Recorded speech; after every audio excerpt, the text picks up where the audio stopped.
Welcome back to the channel. In today's video, I'll show you step-by-step how to do note-taking in ClickUp, your full 2025 guide.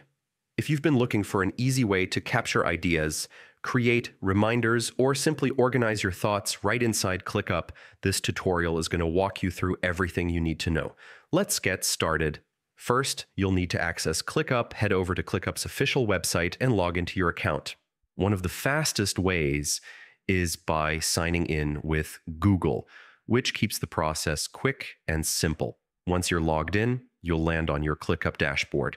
Now, to find the Notes feature, look toward the upper right corner of your dashboard. You'll see a small notepad icon.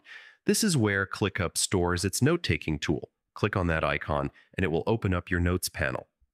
From here, you can create a brand new note by selecting Create a Note. Once you click it, a blank canvas will appear where you can start typing right away. What's great about ClickUp's note-taking feature is how flexible it is. You can jot down quick ideas that pop into your head, make checklists or reminders, draft an outline for a project, or even expand on notes as your ideas evolve. Think of it as your digital notebook that's always just a click away while you're working in ClickUp. You can also edit your notes anytime. If you need to add more details, reorganize your thoughts, or clean things up later, it's all super easy. And because everything is stored directly in ClickUp, you don't have to worry about losing your notes. They're always saved in one central place.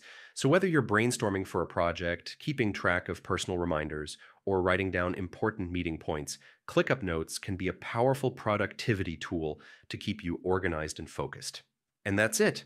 You now know exactly how to access, create, and use ClickUp's note-taking feature. If you found this guide helpful, make sure to hit that like button, subscribe for more productivity tutorials, and drop a comment if you'd like me to cover more ClickUp features in future videos. Thanks for watching, and I'll see you in the next one.